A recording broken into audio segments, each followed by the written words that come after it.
That's nice. Actually, it feels a little... Does the fire feel more intense than the last year? Did you put extra logs on this year? I think this is something we should probably, address. I'm hot. Hot. Okay, well, we'll address that in a moment. But welcome to the... Content is king. Is this the 8th annual Steve and Kyle podcast year in review for the year 2023? We had some fun moments this year. And in lieu of an actual episode, because we are celebrating the solstice, we thought we would do this, which is rather self-serving. Yeah, we really like to navel gaze. And I'd say we do that probably more than most podcasts, but especially at the end of the year. We really want to lean into that. I would say this is not our best year. So it makes sense that we have really dug deep and pulled the most bits of any previous year possible, Steve. Yeah. So many, in fact, that this will be split up into 2 episodes. It's because simply too long. It's going to be 4.5 hours of content. That's right. Yeah, so, we a litany of bits coming your way this week, so be sure to stay tuned for this Friday as well. Now, this is something I have zero recollection of from back. I'm assuming this was our first episode of the year. We discussed doing a karaoke night, but Marvel Comics themed, and then it was going to be called Local Yoki. Friday, April 7th, at a local Yoki joint.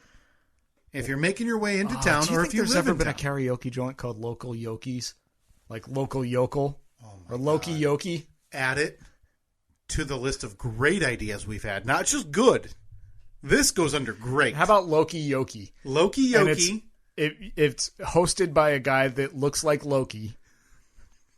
Okay, so now it's a Marvel-themed karaoke and bar. And all of the songs have to be from Marvel movies. Boy, there's been a lot, but I don't know if there's been enough that people would enjoy that in depth. It's real specific. A lot of just singing score music. Dun, dun, dun, dun, dun. Then one guy in the crowd yelling, "Avengers, assemble!"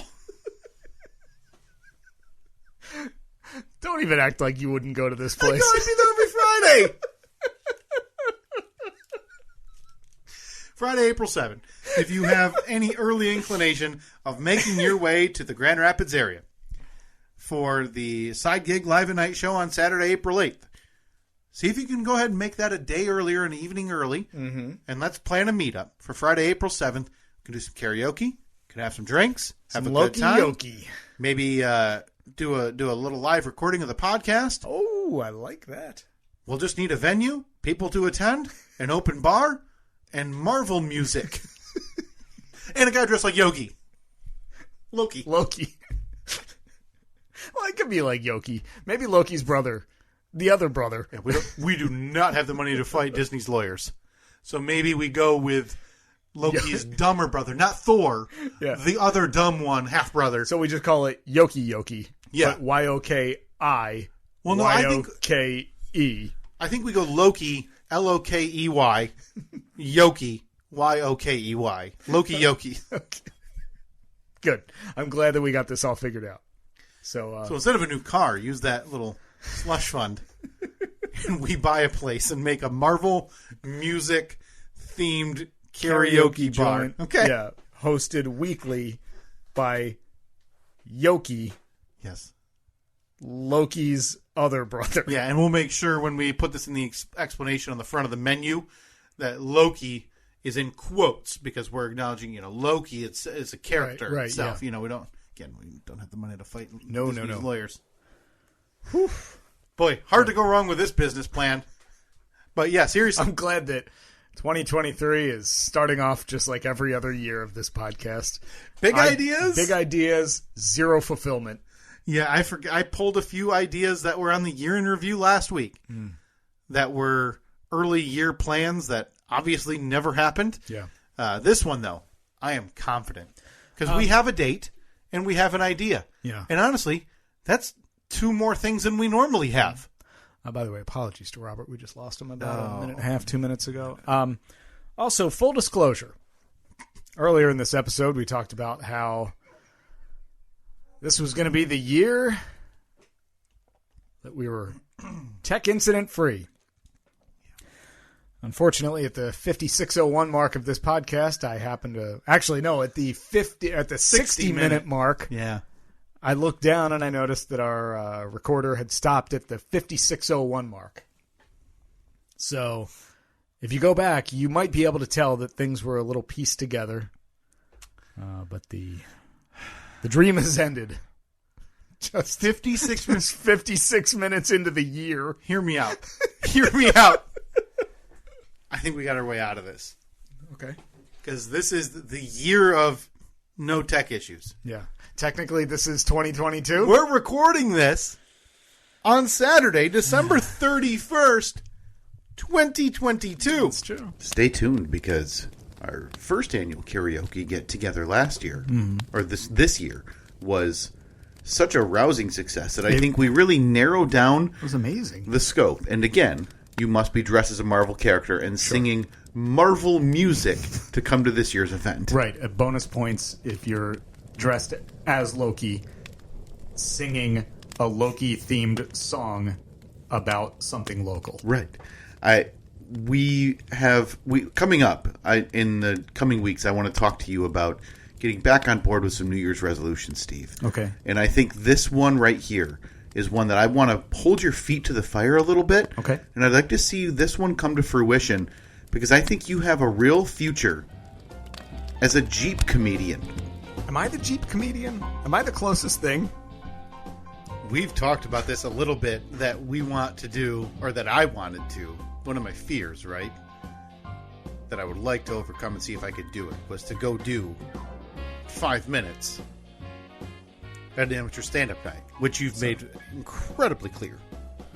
You will not be within a rocket launcher's vicinity. Oh, no. No. I'm not sure. I mean, is it selfish for me to ask you to book it on a night when you know I'm out of town? No. Steve, we're old enough now. No offense. Oh, listen, wouldn't be offended anyway. I wouldn't even book it on a night you'd be out of town. Maybe I just wouldn't tell you. Maybe that's how this has to come to fruition. I simply do it, not tell you, and come in with a cell phone video that someone took for me. Boy, if there's so you could recap it. I don't know. That might be actually worse than being there. I wouldn't be able to listen to it. Is seeing the grainy footage with the terrible audio of you up on stage doing the thing where you snap your fingers. Oh, so now I'm doing like a vaudeville act where I'm snapping my fingers? Hey, take my wife, please. Hey, is that a minority group A in the front row? How'd you get here? Now I'm like 1960s Don Rickles. Right, yeah. But obviously not as good, right? No, in the style of. Yes, that's right. And maybe that's how I'll refer to my act going forward. Come see Kyle. In the style of. But that's in really tiny font. 1960s Don Rickle, and that's in big font. Right. So, but maybe that's how we get you on board with this. We can make this a podcast event. Do you think you could throw together a 5-minute Jeep bit? Because it doesn't have to be Jeep joke 1, Jeep joke 2. You could have, because it's just got to be a theme where I kind of thread the needle with different Jeep related jokes. And the more I think about it, the less it sounds ridiculous. Because 5 minutes, and it would benefit us to talk to our friend Purple Heart Matt again, who has transitioned his life somehow from the world of medicine and law into stand-up comedy. Yeah, he's really run the gamut. A lot of people would assume he's on a spiral. I don't think he is. But typically when you hear, he was going to be a doctor, he was going to be a lawyer, now he's doing stand-up. Yeah. Next, he's going to be like buying a Camaro. Right. No question. Yeah, this guy screams trying to live the life he wished he had. Mm-hmm. Good for him, though. Following the dream. Seems miserable. But good for him. No offense. No, of course not. He would know that I'm not trying to be offensive. But do you think, I wonder if we asked him, if you go to an amateur stand-up night, open mic type of thing, and they say you got 5 minutes, do you typically plan one bit? that hits home at the end. Was obviously there's some funny in the middle, yeah, right? I would think that any comedian would say that, depending on what the time is, because a friend of mine, a guy that I know, he works doing like comedy booking, so he works with a bunch of venues, and he'll say, hey, there's I need comics that have a solid 12 minutes for next Friday night. Message me if you're up for it. So I think that it's like, I would imagine that for a comedian, you have your 5 minutes, but then you also have your 15 minutes or your 20 minutes or something, and it's just, it's like different versions. Right. The seasoned folk Sure. who have been doing it, obviously, Yeah. right? Like, obviously, they know, hey, if you tell me 20 minutes, I know I've got X amount of Yeah, I'm stories. going or to X do amount this of one, bits. this one, this one, and this one. I would worry for us, you'd be so knee-deep in LJ minutia that you'd see the red light in the back before you even got to the setup to the inevitable punchline, right? So there I am. You guys ever had to replace a windshield? There I am pulling the AX15 trans out of the XJ to swap into the MJ. Am I right? Because who wants the BA 10.5? Right? I'm trying to get the crowd interaction, so it's... You guys ever have a gas leak in your garage? Yeah, I'm doing Jeep crowd work. You? Yeah, you? How'd it turn out? Got it fixed? Me too. Okay. You guys ever... 6 more minutes. All right. Boy, I'd like to see this come to fruition this year. You and I. Because you're not afraid of the stage, Steve. I'm not. No, I'm not afraid of the stage with others. Okay, so you need to be a part of the group. I'm comfortable in a band. I'm not a solo act. Right, so you're not busting out like big musicians who've made it on their own. No, I'm not dragging the stool out on stage with my acoustic. But I'd really like to see you do this. Because, unlike you, I would be a good teammate. And I would be there that day, giving you, in a preferably dark corner, because I don't want to be seen. Especially at a Jeep comedy show.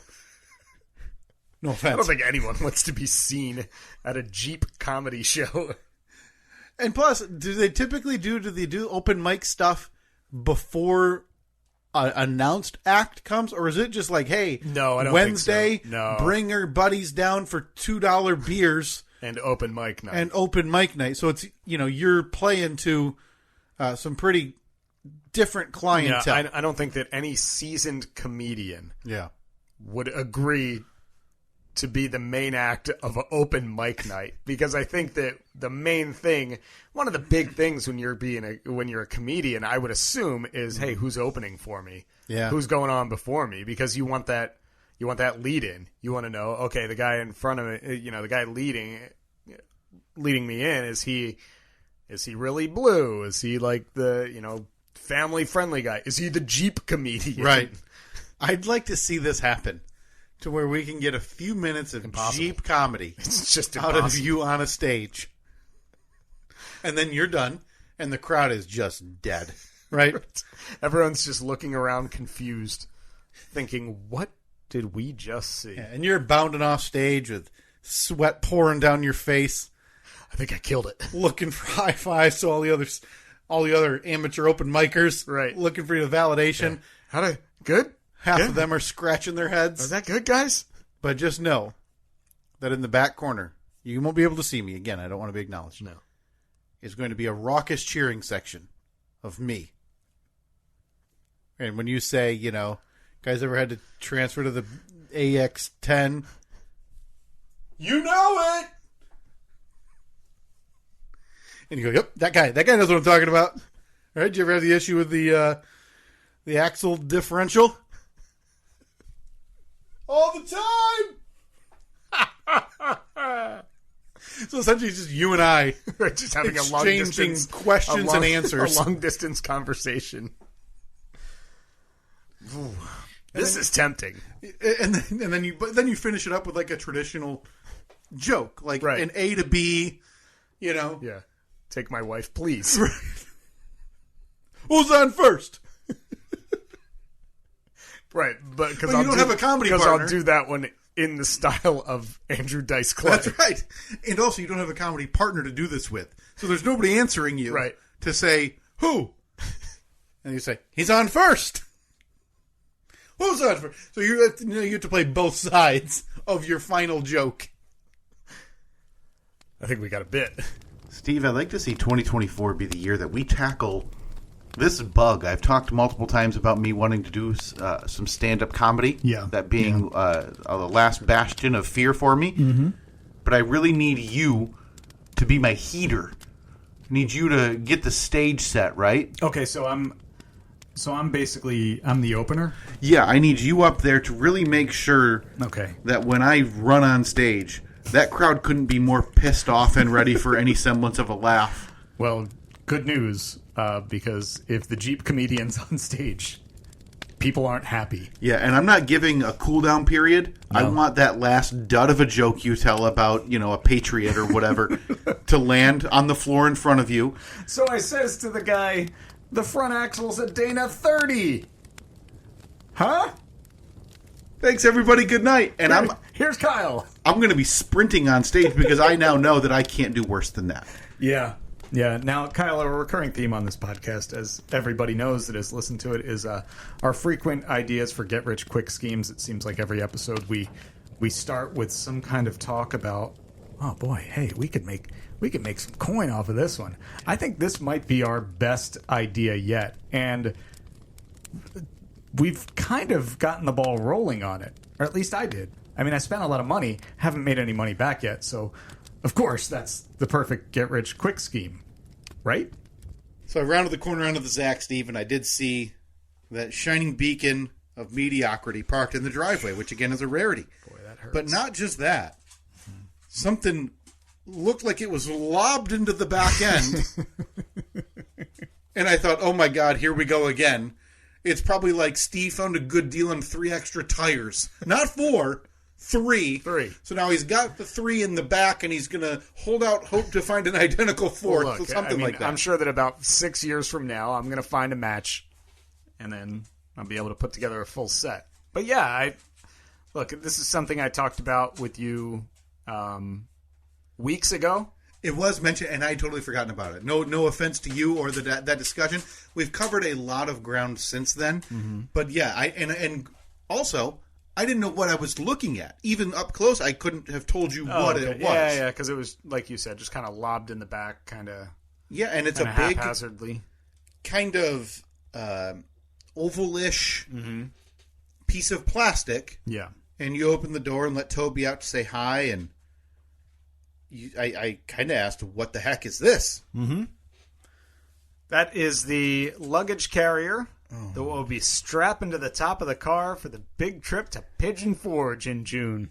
This is the most full dad I could fathom seeing you or anybody I know go full dad. We're going there for a week, so actually closer to like 8 or 9 days.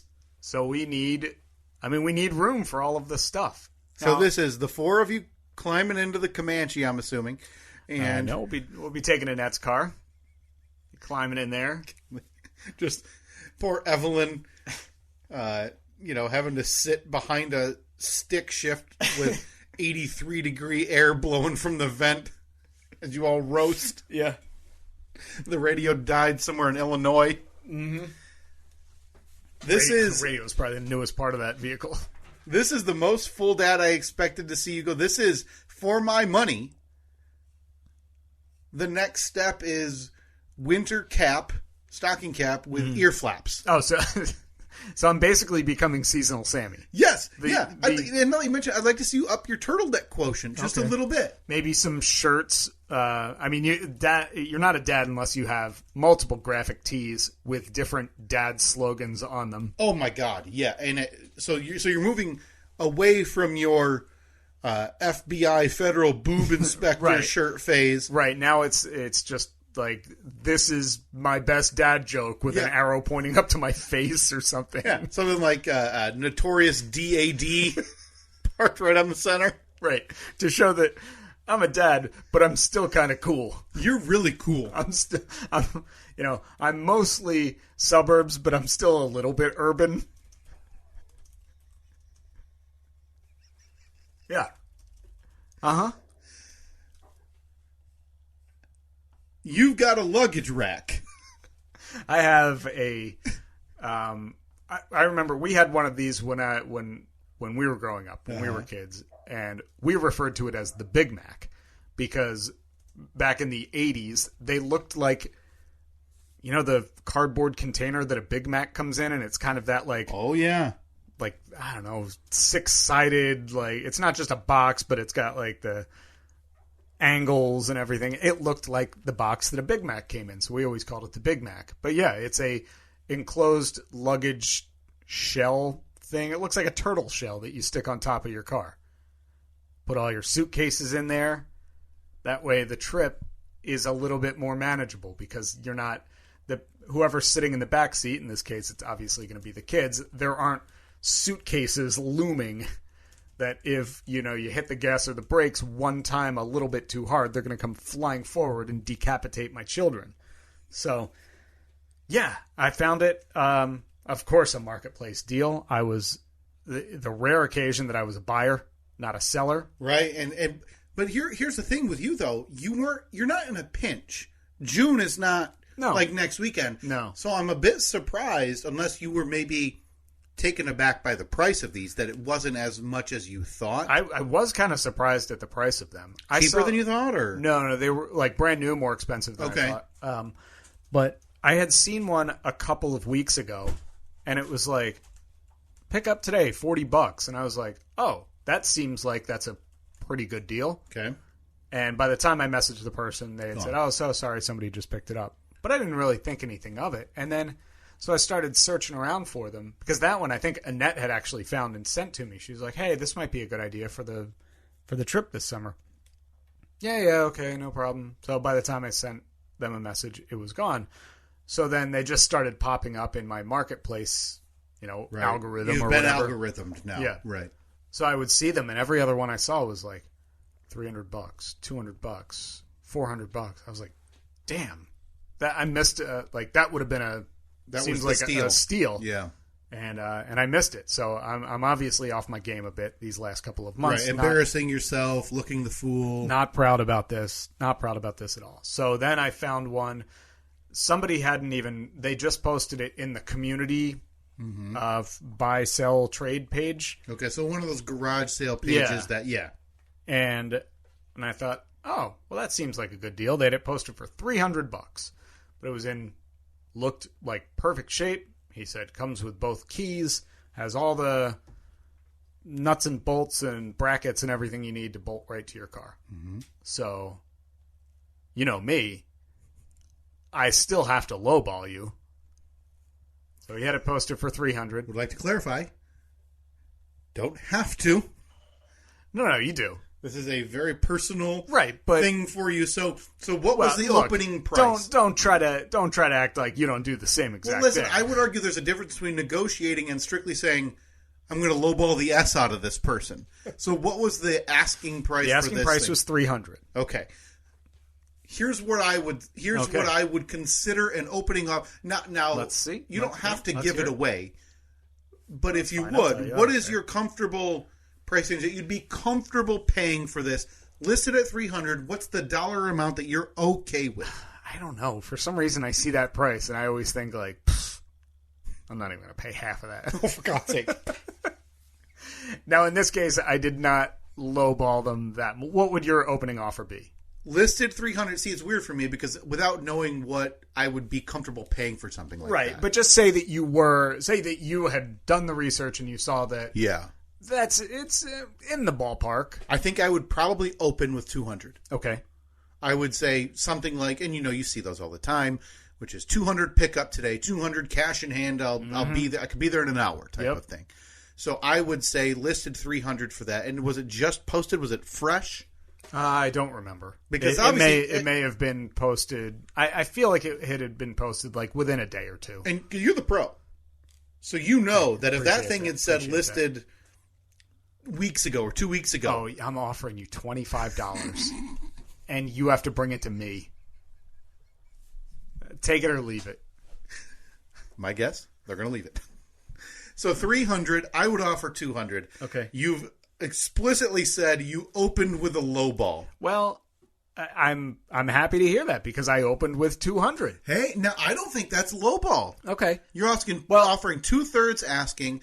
The odds of them saying yes, let's call it 25-75, right? That's what I'm thinking because the way that if that's me, if I'm listing something for 300, somebody offers 200, my first response is going to be meet me in the middle. Let's do 250. Exactly. Handshake, done. I got a reply back within 10 minutes saying 200 sounds good. Okay, so now I think that I Yes. overbid. Now this is But that's not it. After the message saying 200 sounds good, I got the follow-up saying, big fan of the show, Steve. And I thought, oh, man, now I look like a cheap a-hole. this is where you say, some signed Van Wert poster for an extra 50 off. To be clear, I don't think he was talking about this show. Oh, Yeah. No. what else was he talking about? Little side gig you may have heard of. What's that? Yeah, that's right. So I feel like now I'm in a weird spot because I still feel like you show up and you pull, and you may have encountered this. I know I have. I still feel like you show up and pull the Facebook Marketplace scumbag move that everybody does. walk around it, I've only got. kick it a bit. You're like, oh, you didn't post a close up of that scratch there. Again, this thing is in like Mint condition, right? It's in perfect shape. Like just unwrapped from the luggage store. Well, I mean, yeah, there are scratches here and there, but it's a luggage rack it's going to sit on the top of our car. Yeah. For a 700-mile drive. Yeah, I would for a week. I wouldn't be surprised to see this thing relisted on Facebook Marketplace for $220. That is in the end of June. I'd be lying if I said that hadn't crossed my mind. Because then you're going to walk around and you're going to, especially hate, around this studio. I'm going to hate seeing that thing in the garage. You're going to be peacocking around saying that you got a luggage rack, used it, and made $20 off of it. You know, there are people that I think I'm going to go the rental route for it. You'd be shocked at when you go onto Marketplace and you search for, I don't know, because I kept having trouble figuring out what they were called, like rooftop luggage carrier. Yep, that's what I would search. Roof rack. There are so many on there that people are renting out, saying $50 a week, $70 a week. Is this my next new? That's not a bad venture. I think I might do it. Right, and I think might you do start right now. And I think you do if you have it, and you don't need it until June. You do a weekly rate. Call it again $50. What keeps people from just saying, "Yeah, whatever"? Yeah, no, that's a good point. And just never bringing it back. I would argue the rental business idea much more privy to theft than. I mean, it's not like I'm U-Haul, right? And I'm sure that they have means of doing that kind of thing. Right. I feel like they probably would have figured out U-Haul's not this far into the game and still, going by the seat of their pants like, I mean, hope they bring it back. U-Haul has contract, like super in-depth stuff, and then I'm assuming those vehicles are tracked to some degree, whereas unless you just slap the world's most obvious GPS tracker on your luggage carrier, that you're then willing to call police a week later, say, can you come with me to get my luggage carrier? Right. That also being said, it's just a plastic shell. And it's not like it's not like it's a vehicle where I can tuck a GPS tracker up behind the bumper or something. I mean, it's going to be pretty obvious if there's a little thing sticking to the side of it with a little antenna and a blinking light. What's that? Nothing. That's just It's the new standard add-on to the luggage rack industry type of thing. I don't know. You may be right. I had not considered that. Theft, a legitimate concern, I think. Yeah, I mean, I bet that I could go online and find some kind of article. Yeah. Or find some kind of template that I can download that's a binding contract. Right. Whew. But what's that going to matter? Then they're going to assume that you're willing to pay whatever legal fees or recourse. Say I do $60 a week. I just got to rent that thing out like 3.5 times, and it's paid for. Then if the fourth person steals it, I think you rent it out 3 times, and then you sell it. You've made your money back. Yeah, but at that point, why would I sell it? It's obviously it's a renter's market. Continue running the racket. I mean, who knows? This could be the retirement in waiting. Are you thinking just like, so I'm just gonna buy a bundle of these things and stack them up? I mean, you might as well do the same thing with like bike racks and carriers, right? Like nobody wants to store one of these. You come over. Yeah. I'll even bolt the thing to your roof rack. Mm-hmm. You take it to Disneyland. Mm-hmm. Come back a week later. Pop that thing back off. Pull in the driveway. I'll help you take it back off. Yeah. And then the next schmuck in line is going to be just waiting for me to put I can right see on it there. now. Steve for rent. Right? And so I'm thinking it's just... I was thinking Steve's roof rack rental. Oh, no, because we're going to expand. So now we're doing... We are. Yeah, I went in. I went on the ground floor of this. You went in on the ground floor of Steve's roof rack rental.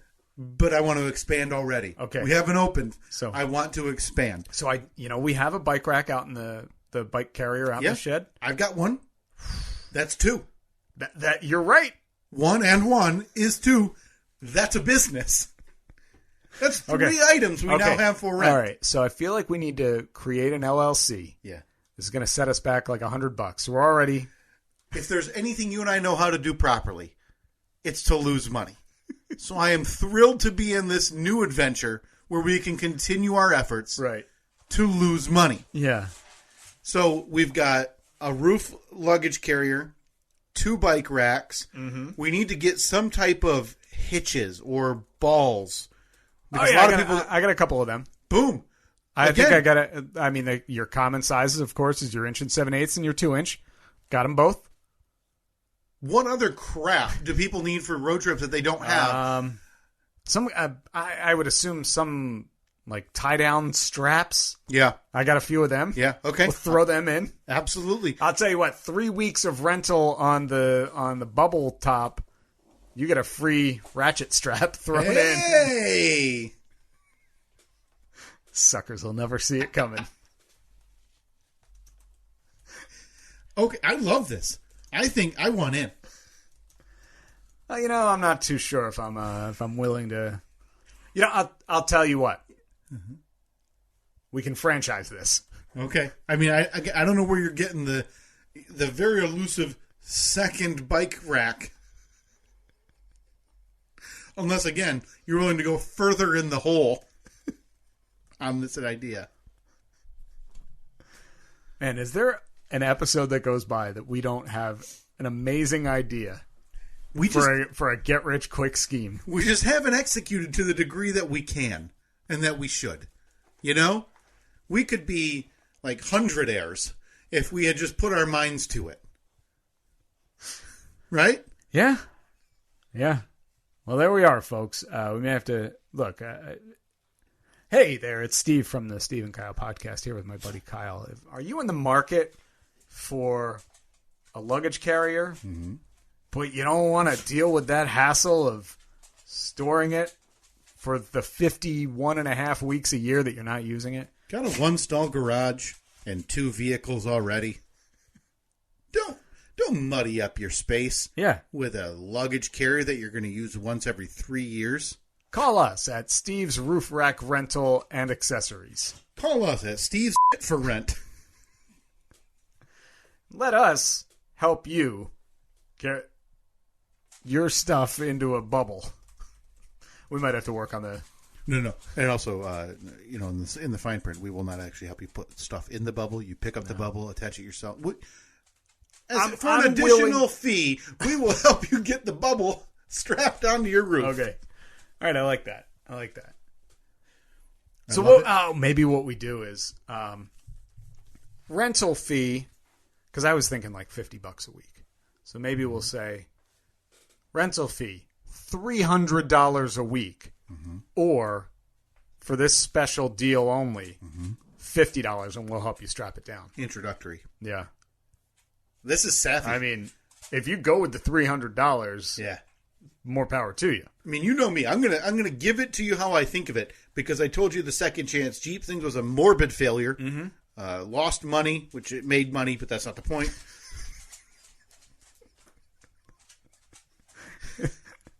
Some would say the exact opposite of what you predicted. Yeah, no. Took too long to make money, I think is how I refer to it. You know, there were no timelines. But I'm looking at this one, and I'm thinking, yeah. Yeah?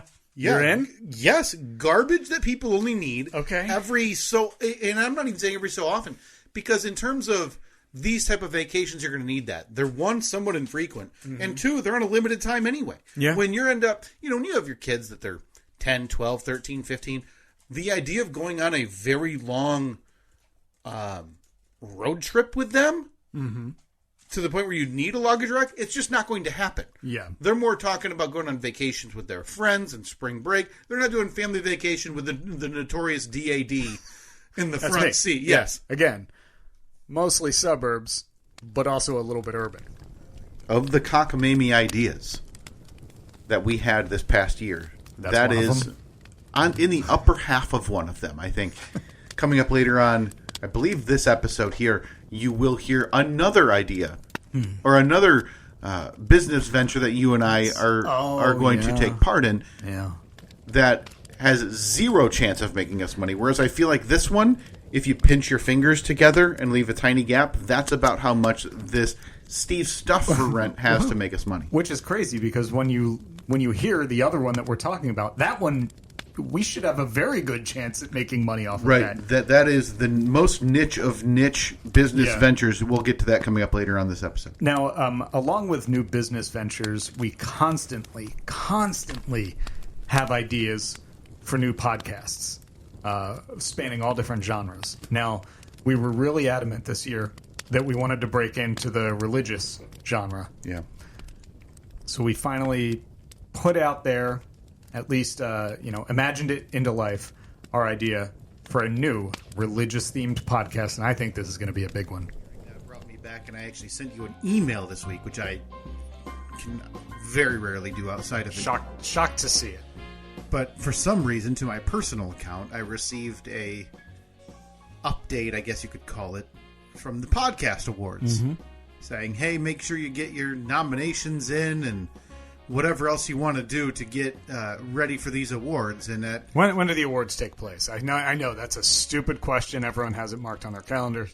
You're asking a guy who I think saying skimmed the email is being a bit aggressive in terms of what I did before sending it to you. Okay, now was that from Todd? I believe his name was. Was that Fussy Todd? Todd was the guy who was sending passive, not even passive aggressive, just aggressive. Yeah, just blatantly aggressive emails to podcast hosts. I was like, "Hey, you big dummies! Yeah, do this right or don't do it at all." Yeah, it is from our buddy, our friend Todd. Podcast Todd. Pod Todd.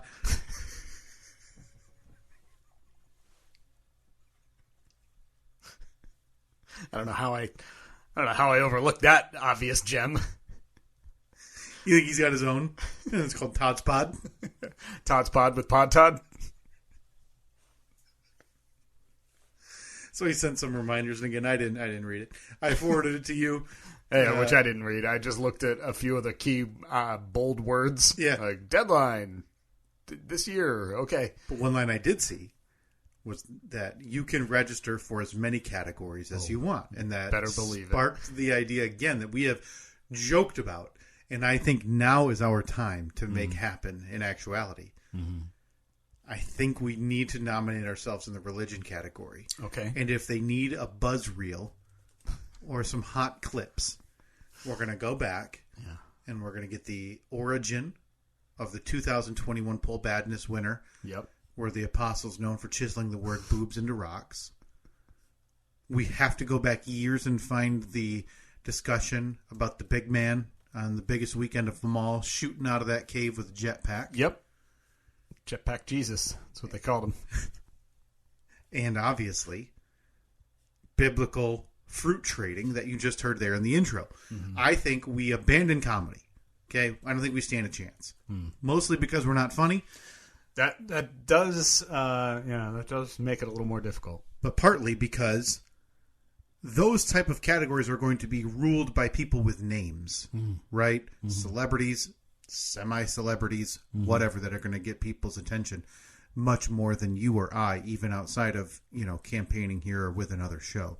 I think we should bring this back. Okay. And I think you and I need to reach out to, we should go Pod to Todd? whatever type of podcast we see. Maybe we go to find some charts, whatever, find someone around us and can the category. We had Email done them. that. Yeah, we had done that. Yeah, we did it with the podcast leftovers. Yeah. Pop culture leftovers. Pop sorry. culture leftovers, and then Brian and Chrissy, who quickly decided not to be associated with us anymore. Well, we never like collaborated with them. We were on their show. Yeah. Were they on ours? No, we're too big for them. That's right. We were number like 686, and they were somewhere in the 690s. Yeah, and they're doing much different things than we are, and they're actually trying to make. Are they still doing it? I don't know. I just tried to Google their website to see if they have recent episodes. Their website's still maintained. That's tcbpodcast.com. I know Pop Culture Leftovers is still doing it. Yeah, I see their posts all the time. TCB is not for everyone, but at least it's free. Rated Apple's #1 improv comedy podcast at some point. Yeah. Good for them. They're doing 3 episodes a week, which is, a lot of people would say, 3 more than I would like to be doing.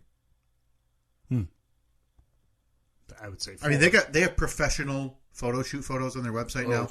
No. Like, they're taking this intensely seriously. Should we get some professional photos? You think? We should go to Sears. Do they still do that at Sears? Okay. Where you can pick the background? Is there I mean, obviously we both wear turtlenecks. Yes. Is there a Walmart photo booth still around? Because Sears is bankrupt. Are there any Sears stores remaining? I know that there's the shell of one close to us. Yeah, I wonder, there has to be the place that you can go, like mall photos. You have to still be able to get that done, right? Let's see, Walmart Photo Studios, because I think that would be a delightful addition to our social media. You and I. J.C. Penney has some. Oh, perfect. There's a J.C. Penney 10 minutes from here. Walmart, I don't know if they have a photo studio there, but we can, again, these are all I'm things. leaning towards J.C. Penney. I want to make the appointment. I want to show up. I want to be able to scroll through and pick the different backgrounds.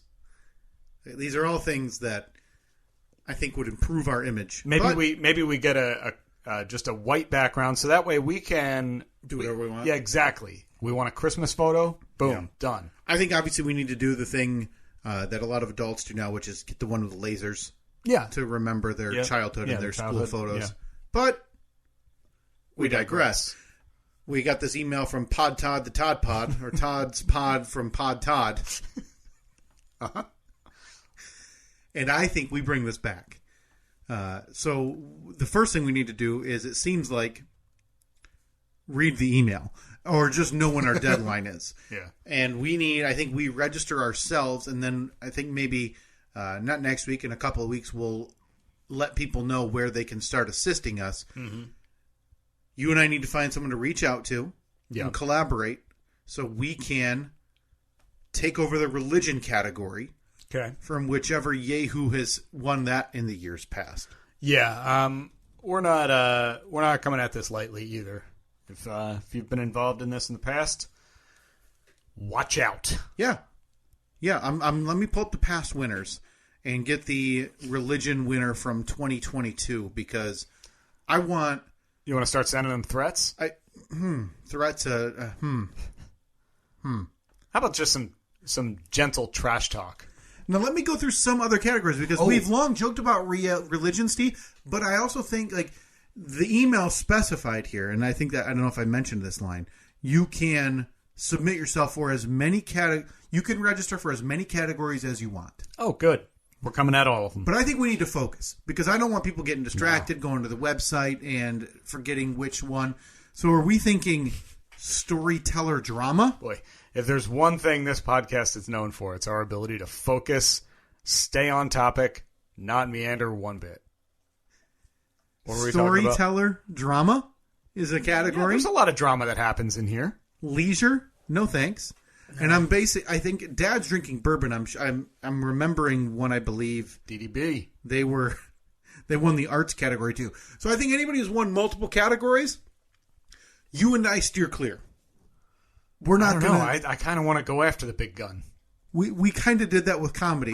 We saw where we laid. I want to be the little speedboat with a couple of pirates on it, pulling up to the big ocean liner. I'm being like, yeah, that's right. Yeah, we're coming for you. We're going to take over this whole ship. We're building a pirate ship. I just want to be able to make the top 10. Even Toby sighed. Toby thought that was a bad idea. So we are looking at, I think, if we focus in on the religion and spirituality category, and I think that's a wide enough breadth that you and I have a lot of room to play with there. Mm-hmm. Okay, so we are coming for you. 2022 religion and spirituality winner. There's got to be a better name. How to tickle yourself. Seriously? Good news for us. Their website is not found any longer. So it's been a rough year. So they shut it down. They went out on top. That's BS. That's like when you see the guy in wrestling. He wins the belt and then he retires the next day. You can't do that. Yeah, you can't go out with a belt. A very crappy belt. Because remember, it makes me hate them even more. If I remember right, 3 years ago, when we last participated, they sent the email about we could buy our own trophy for being a participant, and it was something like $250, a laughable amount that we were never going to pay. Yeah. So stay tuned. In a couple of weeks, I think this is it. I think we throw ourselves into the comedy category. We're in. But mostly, we're definitely submitting ourselves for the religion category, and that should be our focus. Okay. Because I think there's a big area called spirituality that if somebody wants to give us any guff, we can say, oh, I'm sorry. You're telling me about my spirituality and what is normal and what's not? It's kind of like art. It's is it subjective or objective? Subjective, right? Yeah, subjective. It's very subjective. If I say it's art, it's art. If I say we're talking about religion, we're talking about religion. I think I can worship whatever the hell I want to worship. And I think business, we've talked at length about your... oh boy, I just had a great idea for a new podcast. Okay. It could be hosted by very religious military folks that are stationed on a ship, and it could be called Warship Worship. Okay, hang on. So I need religious sailors. I mean, that's a great name, right? Yeah, no, I'll post it on the poll. Do you know any super religious sailors that will want to host a podcast? Called Warship Worship. That's a number one seed. That is a number one seed. Write it down on that document where we predict the future. Do you know any... Okay.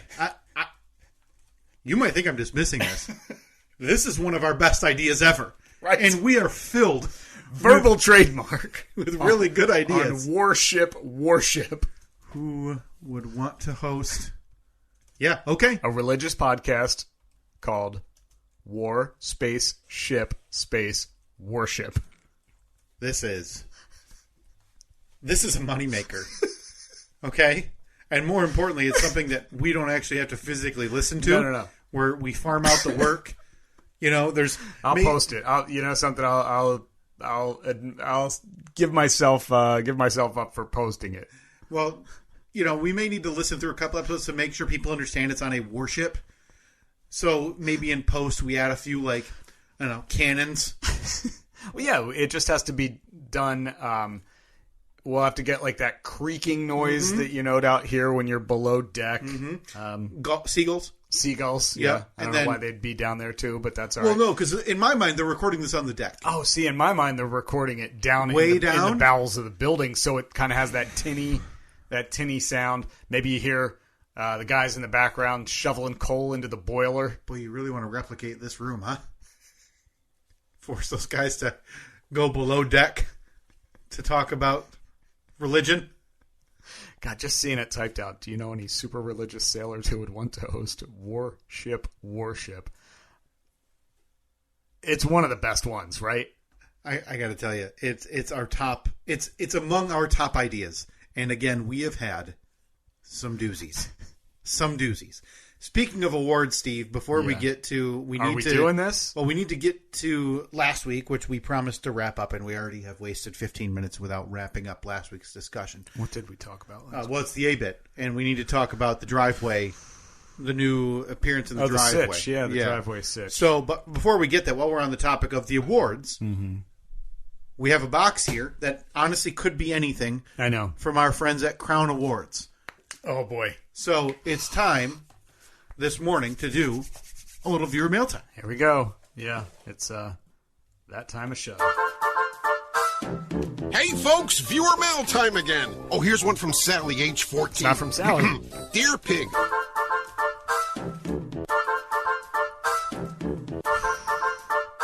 Steve, I'd like you to do the honors. Oh, thank you so much. Because again, this could be anything. Okay. I get to open all the mail over Pass here. that, so pass this that thing over is here. a nice big box. It's a little light. A little bit light. I'm a little worried. And again, this could be anything. Could be anything from our friend Will Egan.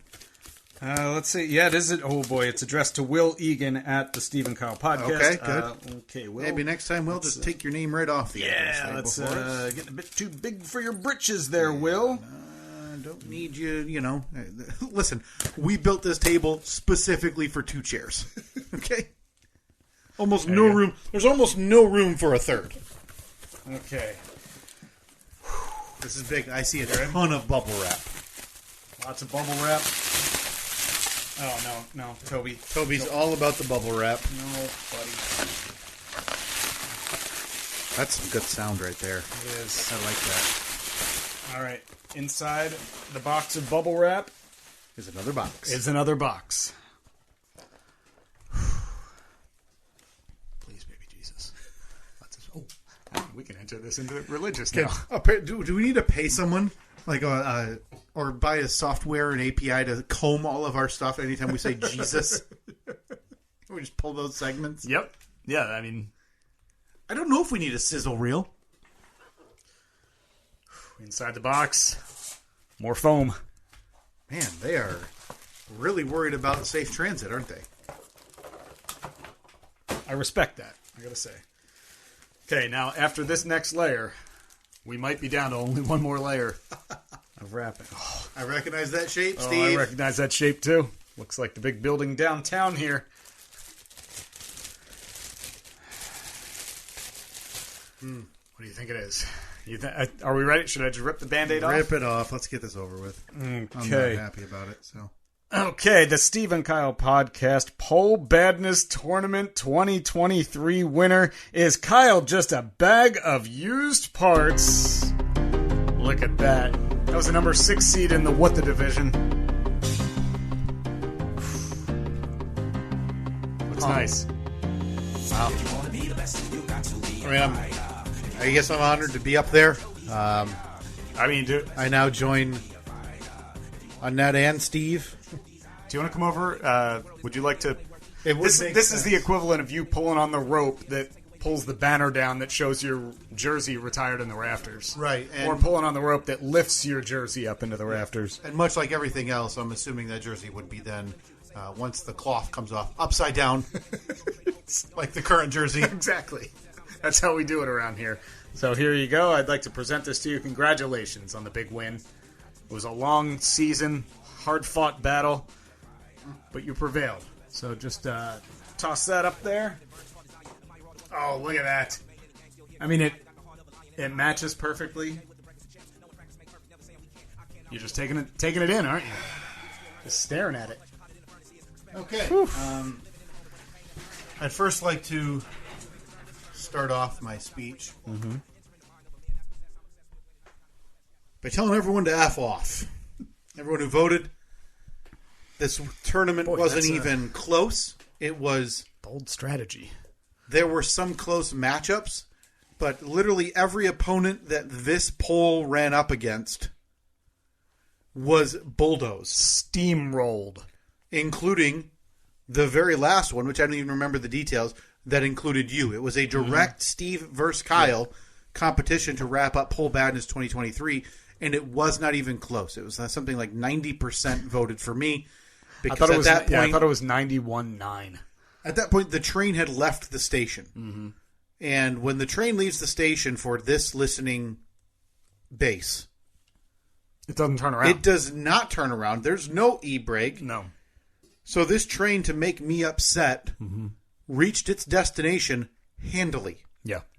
So to hell with each and every one of you. Still going as far as we know. Yeah, at this point it's a runaway. At this point it's a runaway train. Well, when we enter the decision down in the Planning Pagoda next year, I will do my best, much like jury selection, to issue blanket removals of all Kyle-based polls. A quick update on the most recent poll. Do you know any super religious sailors who would want to host worship? 100% no at this point. Well, after one vote. You know, we've got our man, Steve. We've got our military man on the inside. The MMO TI Modi. The Mamodi. We've got the Modi, and we as you know, we already have the Mito, the man in the office, which is our friend Trevor. Yeah. So we've got our Mamodi, and that is John Sheff. Yeah, our resident military expert. He's our religious sailor. He thinks he could really make this thing pop like it needs to be. I don't know if he's a sailor. I don't know where he is. Well, do the work, John. But we're looking to expand. Let us know. You produce it. We'll post it. And reap all the benefits. We're always looking to expand the Lisbon. Yeah. Now, Kyle, there's something that was brewing in your gut, in your belly for what, about 12 years? Yeah, 12 to 13 years. 13 years. Ever since the TV show Friday Night Lights went off the air back in 2009, 10, 11, somewhere around there. Apparently you had been a little upset since I had spoiled that for you. So you waited and waited and then waited some more. And then after that, you waited another decade to finally give me my spoiler comeuppance right here on this podcast.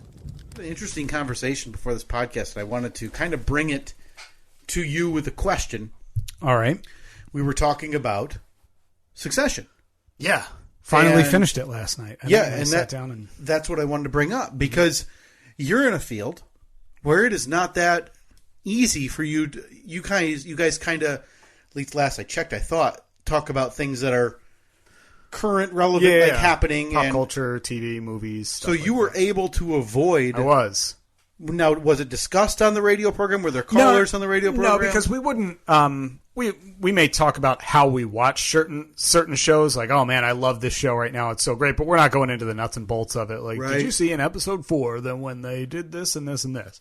No, we're not. We're not breaking it down like you'd see the sports guy breaking down the big game. So kind of a spoiler free where you guys would talk about it, but you were able to avoid it because that was a month ago too. So by this point, there's been every think piece you can think online that you're probably scrolling past. You're like, every time I see a picture of a character pop up in a thumbnail image, I kind of do the thing where I avert my eyes and scroll a little bit past it. I didn't, because off the air at work, it would be discussed. And any time it was, I'd just be like, all right, I'm going to go out in the hallway, go grab a drink or run to the bathroom or something. And everyone's, respectful of that. Or they'd say something like, hey, did you watch episode 5 yet? Because I want to talk about something. I'd be like, nope, I'll go grab a drink. But yeah, I managed to avoid it. I'm also way behind on Ted Lasso. I think I'm only 3 or 4 episodes into the final season. Okay. Or what is the most recent season, which may be the final season. Not officially announced as the final season. Yeah. But I heard one spoiler. Okay. But how do you react now? Because maybe it's different 5 years ago, right? When obviously your time is a little bit different in terms of how you can invest it and spend it. Maybe you're watching it, if not live, close to live, like you and Ned are saying, hey, tomorrow when we get home, we're going to watch it. If it's on Tuesday night, I'll watch it by Wednesday night. And it's also, it's been on, like Ted Lasso 3 seasons. Succession was, I don't even think we ever found out, 3 or 4, whatever it ended up being. Does it affect you like, if you got spoiled from the radio show or whatever on Succession before yesterday, does that, like, oh man, are you bummed? Are you upset? Are you angry? A little bit bummed, I would be. Definitely not angry. I'd probably be a little bit bummed, but then, I don't know, it makes you watch a little bit differently. It's kind of like the second time you watch a show or a movie, you obviously you know how it gets to the end point, but it's always interesting. It's the adventure. It's interesting watching it the second time around because you're able to say, oh, I didn't even notice that the first time, or oh, that comment right there, I would have never picked up on that. Yeah, and if you know, like, the one plot point that's coming, whatever it may be, you're kind of picking up the breadcrumbs to feel like, oh, okay, right. So they're going to use this to get to B to C to D. Trying to make your way there. Yeah, no, I understand. I was just curious because, a guy in your early 30s, as we discussed. Yeah. Didn't know if that aggravates you, and obviously you're in a difficult position, being where, hey, that's the topic of the day. Well, to a degree, right? Like, it's still an HBO show with, 2 million viewers, which in the scheme of things, 10 million people watching NCIS. But still, it's the topic of the day, and you'd have to sit there and grit your teeth and be like, oh, no, let's take calls, or let's talk about this finale that I won't be able to get to for 3 weeks. Yeah, we never, on the air, there's never that in-depth of conversation. Because, like you said, 2 million people, nobody, that's basically no one. Right, in the scheme of things, like, as much as you see online, which is obviously an echo chamber, the idea of Ted Lasso and Succession being these phenomenons, they're good, but again, the scope of things, 98% of the world has no idea what they are. Right. Yeah. None. And it's interesting to look at it that way. It's out of sight, out of mind. Yep. But, okay, well, that's good. I'm glad, because I would not, I would feel that would be uncomfortable. Having stick your finger in your ears, like if you found out that AFC Richmond comes in second in the Premier League, Ted Lasso moves back to Kansas City, and Roy takes over as head coach of AFC Richmond, and Nate is the assistant coach. Beard stays in England and marries Jane. They have a baby. Ted Lasso's wife cheats on her. Or not cheats on him, but marries the... Is this it? This is it. This is it. This is finally my comeuppance. This is the 15-year comeuppance for what happened on my birthday. 13 years, I think. On my birthday. For Friday Night Lights. Whew. Well played. Actually going to shake your hand. Yeah, I have to tell you. My heart sunk so hard. Katie and I talked about this last week. Okay. I meant to do this last week. Okay. So last week I was going to be able... If I had actually remembered before we were so sidetracked by... Wow. What did we... what was the big hitter last week? Let's see. We were probably talking about pants or something. Well, obviously we're recapping the big parade. And so I literally forgot to do this. So I got home and Katie said, did you do it? Yeah. I said, no, I forgot. I said, the time has probably passed, like another week. But then I told her, I said, Steve, Mom's in town this weekend. Yeah. I wonder if that gives him about 3 realistic days where him and Annette will be able to watch it before she left. Have a little bit of extra time sometimes. I can't tell you how good that one felt. Well done. I only regret the fact that I had forgotten the week before to ruin Succession, as well as Ted Lasso for you. It seemed like you had it in your quiver. Yeah. So were you just going to transition at some point after you talked about how Beard married Jane? Were you going to say, oh, by the way, Kendall doesn't get the company either? And yeah, I'll always bemoan my lack of preparation on this one. I wish I had a list that I could have bullet pointed you, and just so you couldn't even gotten a breath in. Shocking, by the way. That I know it's crazy. We weren't better prepared on this podcast. I wasn't better prepared to ambush you with my 13-year grievance that I was finally able to air. So we talked about it earlier, all the different podcast ideas and business ideas that we had. This one just kind of fell into our lap, and we thought, man, we need to take advantage of this, because who better to be the voice of Japanese anime volleyball pornography than your friends here at the Steve and Kyle podcast? This got me thinking that you mentioned, your 20-year thing in radio, and you're Again, been doing it a long time. Keep me in the dark about the big celebration that's planned. I don't want any spoilers. One thing I can guarantee is I will keep you in the dark. But you've dabbled. Your most, maybe it's not your most recent dabbling, but the most recent one I know about, outside of the day-to-day that you do, was it has to have been at least a year, maybe even 2 years, since we were introduced to Royal. And yeah. The other, I don't even remember. I apologize. I feel like I may have stolen some of that dream of yours because I was a little bit too much in terms of over the top. Yeah. But now, for those who don't remember, Royal was I had signed up to be a freelance voiceover artist. That's right. On this website. And what you do is you go onto the website and you basically tell it what type of, I don't know, I guess for lack of a better term, what type of voice you have. So for me, it's like... Off your profile, what did you put? Did you put like every white guy you've ever met? Basically. Okay, good. Yeah, because I remember that there was a spot in there where it was like, can you do impressions? Right. And if so, who can you do? And blah, blah, blah. So what languages do you speak? Because for people looking for voiceovers, maybe it's somebody looking for a voiceover for a how-to video that they're posting on YouTube or something. So it's like, open the packaging, take out the screwdriver, and attach parts A and part B. But, I mean, if... That's really good. That's pretty good, You should really focus in on Hold that. on. Shh. Open the packaging. Take out the screwdriver and connect parts A and B. You are now complete. Hey, okay. Okay. I gotta tell you, I think you might have something there. Got chills. Maybe update your profile because we were... Okay, all right. I can do how-to videos. When we were starting to look, whenever this was, years ago, 1 or 2 years ago, whenever, we were really focused on you being able to utilize your limited fake James Earl Jones. Yeah. But now I think we need to pivot. To how-to videos? To, like, I need you with T-shirt, with a pocket over your chest, tucked into your light acid-washed blue jeans with a belt. Okay. All right.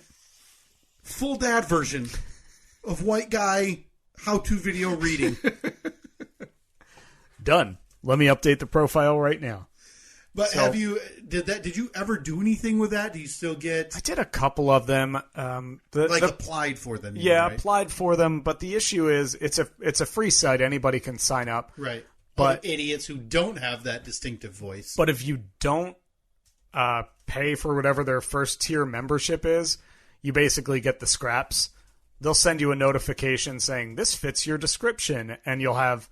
But the deadline for the for applying for the job is like 14 minutes from now. Right. So, yeah, I think I might have done one that I actually got paid for. Hey, like $50 or something. You sought it out? I'd like you to seek that out and see like where it where's it at? No, actually I did do one, but it wasn't through that website. It was actually a friend of mine, the company he was working at the time was producing a how-to instructional video or something. So I recorded a couple pages of info for him. Okay. So yeah, every week, a couple times a week, I get an email from them saying, here are some new opportunities on the website. See if any of these fit. Now, it's supposed to send me an email catering them to the voice that I have. Like, I'm not a native Chinese speaker or I don't speak Portuguese, so I shouldn't get the ones that are looking for female Portuguese speaker because that's not really what I do. Yeah.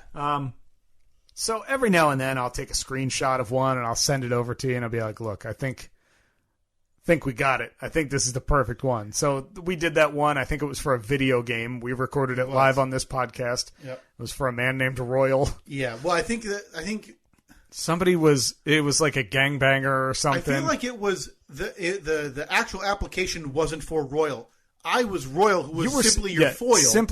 You were simply my the person that I bounced lines off of. But the problem was, you were basically the director doing like an off-camera dry read. Yeah, the problem was, and I have to apologize. A couple of years after the fact, I simply outshone you. You did. You stole the show. Absolutely. And I don't know if that's what they wanted out of Royal or if that took away from what the other character was needing. But Yeah. you didn't hear back on that one? No, I did not. Now, Royal was supposed to be, again, a gangbanger, but I think you took it in a completely opposite role. You decided that Royal was actually A Royal. a member of the royal family. I wish we had that audio. Maybe I'll post that.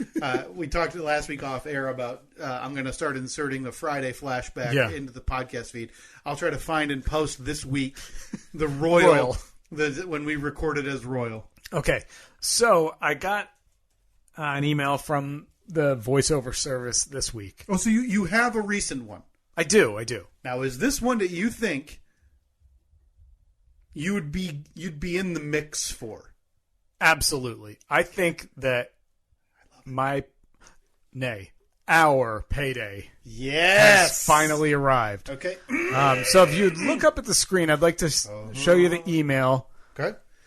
So it's receiving proposals. Yep. Inviting people. Right up here, if you look at the... Okay. I would argue, at least the second half of this is something that did not exist 2 years ago, 3 years ago. It wasn't a thing. So right. The project, a couple of years. The project that you received an invite for is for a young adult male. Done. Because obviously I'm in my late 20s. Yes. Some would say early 30s, but that's still young. Not safe for work narration and ASMR audiobook. Okay. That's autosensory.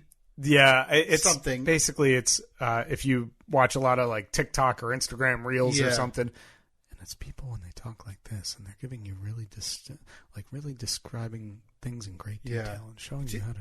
Or sounds too, like Sounds, they'll use like whether they're rubbing things together, like whatever, sandpaper or something, and it for certain people who get that ASMR reaction, it'll almost be like a tingling sensation in like the back of your neck or in the bottom of your skull, and I don't know, it's like a soothing sensation, and it's like there are people who have full careers doing ASMR videos, right? And it's really no different than. Excuse me, if you could, can you respond in your ASMR voice? It's really not a lot different than why you see a lot of video game people.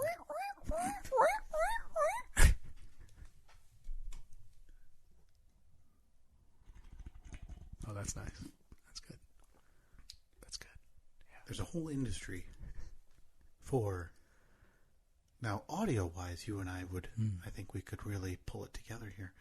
Video-wise, it's very similar to what you would expect when you see female video game streamers. People are still looking at what they determine to be an attractive person. Yeah. And it's making the hair on their arms and their neck tingle. And then my assumption,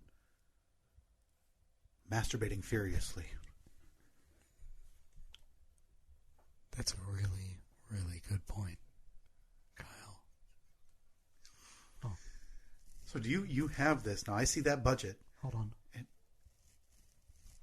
can you get that a little closer for me? Yeah. I see that budget, and I've got dollar signs in my eyes. Boy. Because that's upwards of 3 digits. And I know the level of work you and I would somehow manage to put into this we'd lose money on this somehow, just based on the time. Hold on. We need to read the project description. Okay, so there's the description. Now, is there a script attached? Are we going to be able to read some samples? There is. Okay. Yeah. Is this just going to be, have you dabbled? Have you looked at the script? I have looked at like the first 2 lines. Now, is this going to leave just a boatload of censoring work before release? Not really sure. Okay, we'll get to it. Here's the project description. Project name, Young Adult Male, NSFW narration, plus ASMR audiobook. I am looking for a sound-alike to the Okiwana Toru English dub voice actor from the volleyball anime Haikaiu. Okay. Nope. Moving on. I already know that we're not going to take that into consideration. So moving on. I am a British, UK-based fan fiction writer, and I write BL, which apparently stands for Boys Love, NSFW fan fiction, between the pairing of Hinata and Okiawa. Apologies. I know that I'm not saying those right. I'm sure you're slaughtering it. From the volleyball anime, Okay. Haikyuu. Volleyball anime. Huh. That's something that I never would have thought was a thing. I'm looking for someone to hire, or looking for someone to narrate and act out ASMR a tender sex scene as if they were Oikawa Toru? from Haikyuu. Okay, and then something along the lines of another YouTube video that we're not going to look. Okay. North American English. Okay. Hey, got that? Listen, I think this is it. Speaking North American English to read out some of my writing for my mostly female audience. Oh, that just can't be true. Oh, boy. They gave the directions right here. I think that we have Read this slow, soft silence. Hey, slow, soft silences. Quiet, intimate, romantic, but with lots of moaning, panting, and sexual sounds. Well, we've got Toby here. So he can handle the panting. 100% opportunity to work together, guys. So it sounds like it's Wait a minute, guaranteed you to forgot work about together. this line. Oh, sorry. It's a big world out there, and there are a lot of people make a lot of money from it. Okay, I'm going to post on the poll. Should Steve and Kyle quit the podcast to become Volleyball anime ASMR artists? If the project goes well and my readers like it, there is a 100% opportunity to work together again. Make more content with the paid commissions. In a dream world, I would love to find the voice of the Okawa from my writing. Well, look no further, weird kid, who definitely... All right. You found them. They're right here. Okay. Right in West Michigan, and lucky you, we've got 370 plus hours of content to prove that we're the men for the job. Okay, I'm going to click on the script right now. Okay. And then why don't we make this like a dual application? Mm-hmm. So we'll just go line for line. Okay. I'll do a line. You do a line. Absolutely. And remember, we're doing this in ASMR voice. Volleyball sex voice. Oh, look at that. Oikarwa. Oikarwa. They spelled it out for us there. Beautiful. And Hinater. Okay, so this is... We are... Oof, boy. This... Okay, so do you want to go sentence? Let's go paragraph by paragraph. Okay. Do you want to start or me start? I guess. Well, why don't I do this big? Yep, you this do big the big paragraph, opening and graph. then you just kind of go. I'll go until right there. I'll read those. Go next to the 4. end. No, you have to do the last line. Okay, I hadn't gotten this far. Okay, well, we can bleep it. Nope, below it we're going to have to bleep another one. You know what? We'll worry about it in post. How about we just make our own beeps? Okay. Okay, so Oikarwa, and I'm Hinater. Hinater Hinater or ter? Hinater. Yeah, but it's definitely Hin-ter. Okay. Because all caps means the emphasis is on. So, Oikarwa. Okay. All right, here we go. New career. Loading in 3, 2, 1. But the warmth, the skin, Oikarwa's mouth and tongue, his fingers, his body, his hunger, all of it was far, far too intoxicating for Hinater to think about anything else. And now Oikarwa was doing that thing again, stroking something inside of him. Come on, man. I'm sorry. Keep it together. Stroking something inside of him that made Hinater feel weak, like one big melted gooey pink marshmallow. I think I nailed it, by the way. Listen, that's some quality work you did. All right, let me take over here. Yeah. How easily Hinater molded to Oikarwa's fingers and body now. How easily they meshed. Mouth to mouth. Lips on lips. Torsos. Bodies. Oikawa's fingers slid out. His mouth gone. The warmth of his body, too.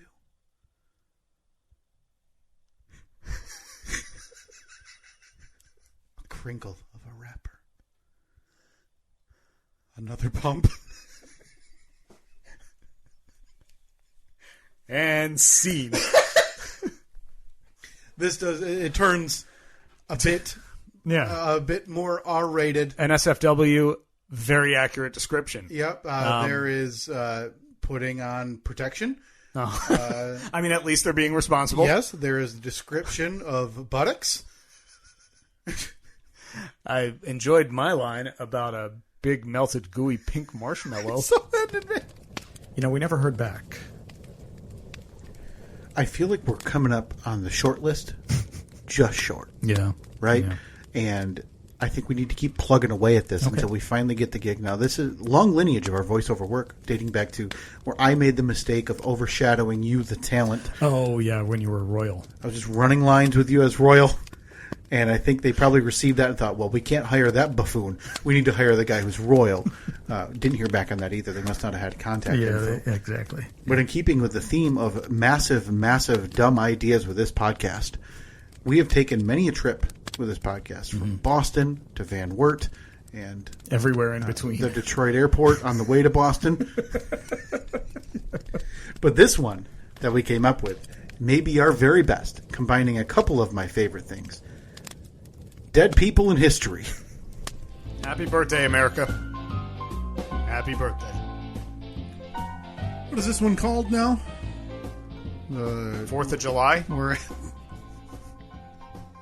What they call it. 200 Some would say Independence Day. 248, right? The big 248. We're close to Please the... tell me my math's not stupidly off there. 1776. I think 247. Oh, of course. 3 years away from the big... Bicentennial was 200. I was in the 70s. And we talked about something else being the Bi-Tri-Cen.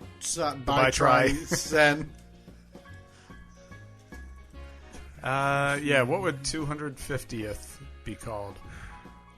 So it's got to be the... I've got at least two options. Oh, good. That I think deserve our attention. All right. Let's hear it. Semi-quincentennial. Because quincentennial Must would be be 500. Boy, Or- I feel like that's kind of stolen valor. You're already looking... We've only already been looking here... towards 500? Yeah, we've already been here... We've only been Yeah. here 250. We can't... You do can't. Yeah, you don't round up to 500. No, you got to look back and then bump it up a bit. The other option that's listed. Sesquicentennial. Oh, I like that. But what It doesn't feel as big as semi-quin. But Sestercen is nice. Yeah. I don't know what that derivative is. Sesquicentennial. But boy, do we have enough time? Of course we have enough time. We put together this is 2 years away, to make our return trip to Boston. Oh. Or Philly or wherever. Heading back. For Sesquicentennial in 2 years and just record a boatload of podcast content while we're out there. Okay. Maybe track down some local historians or something? No, I'm thinking about tracking down some of the people. Like who? You know, the big ones. The Adams, the Hancocks. Okay. And just so we got the lavalier mics. We just go to whatever, cemetery on the hill. Say, John, can you ever believe it? Hold us to the dirt. Maybe bring a shovel with us. Get a couple inches closer. Has anybody, if anybody out there has done one of these, and you found a lineage to one of the founding fathers or whoever from that era, we'd love to talk to you in 2 years. So if you could... Wait, so just someone who has found someone or someone who is... I'm Okay. sorry. So has done one of the ancestry You think that we have... Yeah. Yeah, no, before you finish it, yes. You think that we have like a great-great-great-great-great-grandchild of John Adams listening? Yeah, and let me tell you, John sucked, okay? I worked with a person a couple of years ago, Steve, who was the great-great-great-granddaughter direct of the 12th president, John Henry Tyler, I believe his name was. Oh.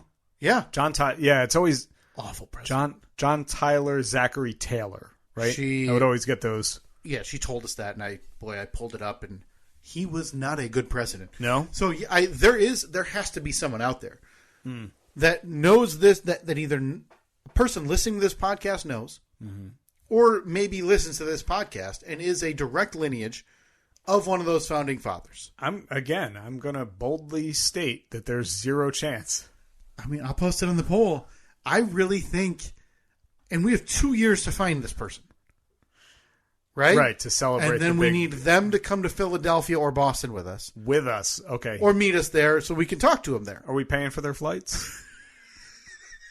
We got 2 years to raise the funds. No. The answer is no. Okay. Oh, boy, who you got me there? That was a good one. I think that would be among our ideas. Is going out to celebrate the Sesquicentennial. The Sester, or the biquin? Semi-quin. Semi-quin. Or Sester. I'll post it in the poll. What should we call the 250? No, just say okay. The question should just be semi-quin or Sestercen. Obviously. Yeah, I don't want anything polluting the poll. I think that gives us 2 years to plan a trip, because we don't have anything in the hopper. Like, we haven't done anything. Boy, that would be great if it overlapped with a big anniversary of the podcast. I mean, as we talked about a while back, we are just past the 7-year calendar anniversary of the first episode that we recorded. I think it was June 11th, 2016. And I remembered that because it popped up on my Facebook memories. That's right. And a couple of weeks ago, and it said something like, recording podcasts at 2 a.m. with Kyle is a great idea or something. And it wasn't. It was not. No, that led to the lost episode. Shouldn't say that. Should say the idea was good. Ideas are usually good. But I would argue if we had recorded, I think we did it in hindsight, with 7 years of hindsight, obviously, to look on. It's easy to say, if we had sat down at 2 in the afternoon on a weekday and done that ourselves, I think we would have been disappointed with the product. Boy, should I pull up the lost episode just so I can... I still have some edits on my computer. Just so I can hear the first instance where we talked on the mic and we both kind of talked like this. Yeah, I don't remember. Like I said, I have some edits. I don't know if I was responsible for the first half of that episode or the second half. Yeah, I'm not sure. But I definitely have those when we played this, and I need to... It's one that I would like to just remove from my brain for eternity. 6/11 of 2016. We sat down and recorded for 48 minutes and 54 seconds. 1:51 a.m. is the ideal time to record a podcast. I miss that studio. Hear the hens clucking in the background. I miss that studio, man. Boy, that was APS. That was just the APS. I've got a bunch of clips that are 3 minutes, 3 minutes, 2 minutes, 5 minutes. Nope. We're not doing this. 7's not a big anniversary. Nope, it's not. See you at the Bi-Sci Try or whatever. Sestercen. Man, we blew right past our Sestercen. We've blown past every anniversary. I mean, we'll almost be at the centennial by the time the country hits their Sestercen, right? That'd be 500. Yeah, and we're at 370 something. If we've got 100-ish from here until then, plus 370, we're going to be closing in. Line. We'd have to do extra episodes. That's something you want to do? Yeah. So you and I together, this all makes sense. We would have to plan out our next 2 years and then miss none of those dates. Yeah. Well, we're really good at planning. Yeah, we would need essentially 50, like closer to 60 episodes for the next 2 years. Okay. Boy, tight schedule. I think we just throw in the towel now. I'm willing to call it a loss. Move on from it. So we're just 2 years out, but we're already planning how the podcast is going to celebrate the sesquicentennial of the country. That's right. So that lost episode, as mentioned, that went away, and we re-recorded it. So technically, this is episode 375. No, technically, because that was episode 0. Yeah. All right, look, we're already one ahead. Our very first one was we talked about topics include Kyle's extensive podcasting career, Bill Simmons' new HBO show, The Bachelorette, Brief Trip to Space, the not-so-infamous Lost episode, professional wrestling, spitballing some show names, and more. Listen while you can, because this may be a one-time thing. Yeah, and that was almost 7 years ago. It's crazy to think that, one, it's been that long. Two, we've done it that long, consistently, right? 2 small gaps, one for 6 weeks after like 4 episodes, the other for, I believe, a month after my heart boo-boo. Right, yeah. I mean, I was ready to go. I was sitting here waiting. You weren't in the ICU. Like, yeah, exactly. If I remember, I believe the first words out of your mouth when you returned back were like, hey, it wasn't my fault. See, if we hadn't been off for that month or month and a half, whatever it was, there's another. It would have lined up. There's another 5-6 episodes right there. You're 100% correct. So we recorded on November 10, 2020. We were off, but it wasn't even a month. We were back by December 8. And 12 of those days, I was in the hospital. In intensive care. So, I think we were back. I shuffled down your stairs with a bum foot. I worked my way back here after less than a month with a pig piece in my heart. I'll be honest. I thought it was longer than that. I thought it was like 6 weeks. I thought it was still after Christmas, but if I remember, I was probably antsy because we got gift exchange and get all this stuff back, and anxiety just eating at me, and oh man. So yeah, it is. Listen, I think 2 years is plenty of time for us to forget about this for 1 year and 48 weeks, and then with a month to go, try and cram about 30 extra episodes. Yeah, in. And then we book our stuff to Philly at its highest. Right. Pay $500 for one night in Philly, and then we just go. No. I got at the Liberty Bell from outside the window. And I got the accommodations covered. I know Philly? Plenty of people in the area. We got this. There's so much Philly content that we could do that we've talked about over the years as well. The cheesesteak, the Rocky stuff. There's so much that I think would be funny for our podcast to be there and engage in. Yeah. And I think that's the perfect opportunity. Well, we still got a little bit of time to plan that trip. I can't wait. It's coming up in 26?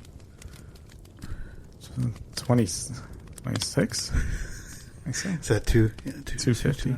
Yeah, that's 250. So we've got a couple of years. The Bicep Try. To nail down the grave sites of our founding fathers so that we can go stick a lavalier mic on the dirt or tomb and see what they think about what's been happening since the last, in the last 250. Now, on this podcast, we do have an email address set up, obviously, because you need it to open up various accounts and everything, but we never use it. So we decided to, earlier in the year, log into that account and just check out what's been going on in there for the first time in 3 years. There were some real gems. I mentioned our email account kind of gets ignored, and that's fair. I think we should clean it up a little bit because we have some emails dating back to 2019 that haven't been addressed. Have they been opened? They show red, but again, this is also something that would show up on my phone, and I would just swipe it to the side. Okay. Yeah, that's the number one reason why I don't check. I don't have our emails forwarded to my phone. Like I'm not logged into that account on my phone because I hate seeing things in the inbox. It's not enough anyway that for me to remove it from my phone. It doesn't matter in terms of quantity. There's not that many because we don't hand our email out. Right. But I want to go back to 2019, Steve, because we have talented listeners here. People have submitted intros. We have Tony and Lansing. Yep. We have, and a classic right here I'm going to play for you. Our friend Jesse Douglas. I hope Jesse still listens. Oh, yeah. Jesse, he's in Wisconsin. UP. I thought he was in the UP. I guess I'm not sure. I think I've seen him at both Wisconsin and UP shows. Jesse in the North. This is dating back. So what I'll do is we'll go through a handful of these ones. This is from March 2019. So happy, 51-month anniversary. Boy. March 2019. Let's see. COVID was not something we knew about. I didn't have any kids. Now I have 2. Married for not long. Yeah, exactly. I was married for a year and a couple of months at that point. I always think it's 2018. I'm always off by a year on your wedding. Yeah, me too. I get it confused sometimes Shows too. how little I care. No offense. No, none taken. This is from Jesse back in March of 2019. I want History of the Mystery to be a thing. Oh, sorry, it didn't pan out. In 51 months later. Even if it's just a 5-minute segment occasionally. I would think it would be a cool way to do a Halloween episode, et cetera, et cetera. If you decide to do a sneak in occasionally, I hope this could work as a theme song for it. History of the Mystery was an idea that we had for a podcast where we simply talked about a mystery, a conspiracy theory, but we didn't go in depth on it. We just basically talked about when the mystery first... Yeah, how it came about. Right. So, like, if it was a murder that, we didn't know who got convicted for it or who did it, we would just tell you that, Jenny Rosales got murdered on the side of the road in 2011. Yeah, and that is the history of the mystery. Of the mystery. Like, that's it. That's when it started. We're not knocking on doors. We're not doing investigative journalism. Should we do it next week? Do you want to do like an History of the Mystery episode of the History of the Mystery? We can do it. All right. Jesse has sent us... I mean, now that we have this this intro that's been sitting in our inbox for 51 months, have you known it's been in there the whole time? I'm sure I know, Steve, but I very rarely open our email. When I do, I'm not scrolling back to page 2. This is, I mean, By the way, this is the third email. I think this is kind of on you. The first 2 emails we still have saved in there are pictures of our billboard and the contract that we signed for our billboard for Van Wert. So my apologies to Jesse, because I think what happened in February, March of 2019, we were hyper-focused on getting money and sending money to Joe Stanovich, the billboard salesman. Man. And then he drove by, or someone drove by and actually took photos for us. Okay. And sent them to us. Let me pull up that contract really quick. That was, we paid $100 for the poster, $400 for the location. That's $500. That was out the door. I signed for that, huh? That's going to show up on my credit report. Like, hey, we're showing you next time I try to buy a house, hey, we're showing you got a charge from Lamar Advertising in 2019. Can you care to talk about that? Yeah. Oh, fun story, lender. So let's go back here. This is the first History of the Mystery. Now, it looks like Jesse sent us a follow-up. And I know that because the next email was History of the Mystery with lyrics. So this is just the music from Jesse Douglas. Okay. Ooh, sounds spooky.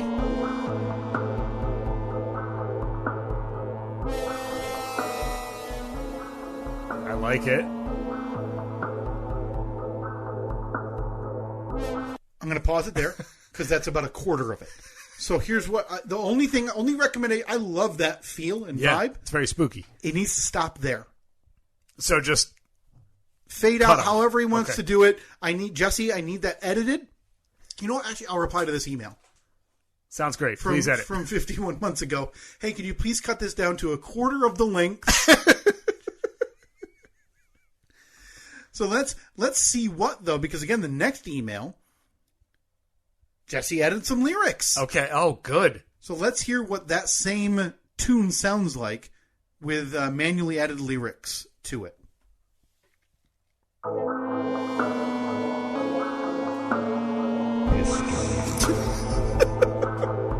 Of the mystery.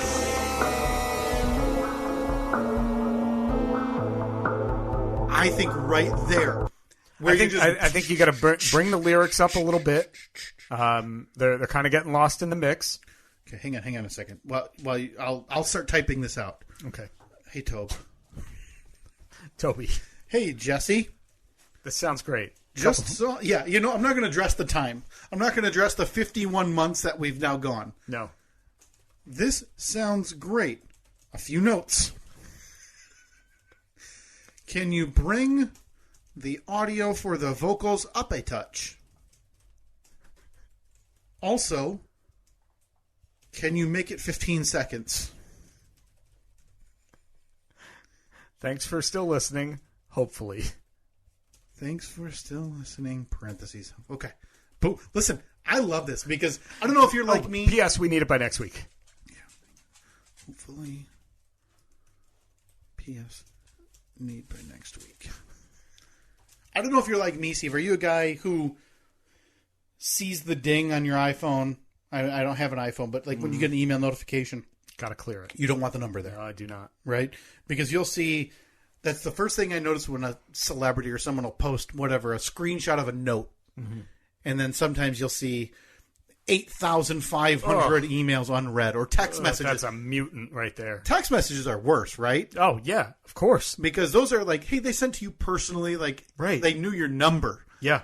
Because there's a level, obviously. Someone can know your number, or someone can know your email and not your number. But you don't know someone's number without knowing. Number is a higher level than email, right? Yep. Okay, so we'll send that one to Jesse. Jesse, thank you very much. Thank you, Jesse. It sounds great. Get that to us by next week, and we will... Well, actually, yeah. I mean, you actually have a little bit more time than that because of our weird recording schedule. This was actually recorded, I don't know, a couple weeks ago or something. So you got a little bit of time. Photos from Joe of the billboard. You should reply to that and say, thanks. I already did. I obviously I checked this email, but in my defense, I was replying to those because we signed a contract for money to buy a billboard, which is as dumb as it sounds. Uh-huh. But another. Do you think the billboard's still up? Like, do you think nobody's bought that location, right? So they just left it up? Couldn't have. We need our friend Pat, who lives down there, to drive by. Who showed up? Pull into the auto sales joint next door. Yeah. See if the poster's still there that we gave to that nice lady. Sorry, I forgot about that. Got another follow-up. Again, Jesse Douglas is very talented. Mm-hmm. He made this. I made this one in case you guys want to bust out some sick flows. And I'm not going to say anything because I don't know if he said that ironically. Bust out some sick flows. So this is Big Steve Easy hip-hop beat. The email is titled, Song Using Steve's Throat Noises. Oh, wow. Come on. This is amazing. Those are good.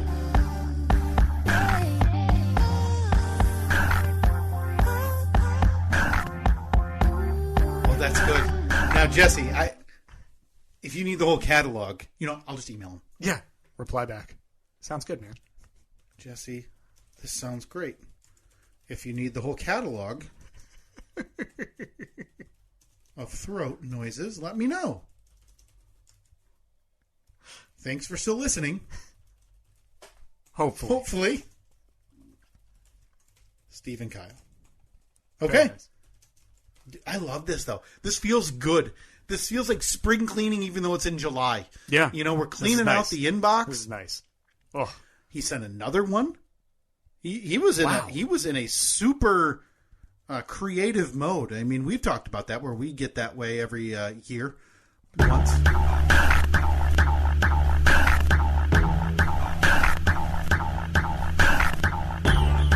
It's so distinct Steve throat noise now too.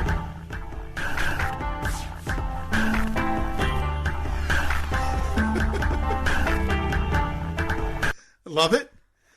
Love it. I think he said. I think there's one more. What? This one is. How have we not seen this and been playing them for the last 4 years? This is the final one. This is an EDM song.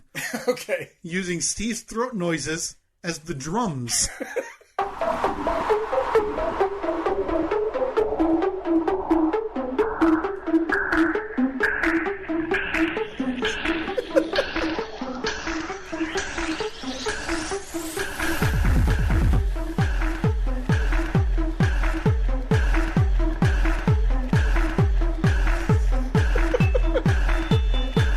Jesse doesn't copyright strike our video on YouTube. Imagine that. He doesn't listen and does not like us. And this is the reason, because we never played his music. Well, thank you, Jesse. Apologize for incredible. Apologize for the slight delay in getting back to you. Thank you so much. Thanks for still listening. Hopefully. Steve and Kyle. Okay, another one bites the dust. Yeah. Let me see if there's any other big hitters Anything here. else we got to get to? Let's see, let's scroll up. We have another very talented Matthew Harden sent us a full spreadsheet, a graph of our runtime. That was when we were talking about, did you appreciate the longer episodes or the shorter episodes? How did they keep getting longer? He sent us a full Excel spreadsheet rundown.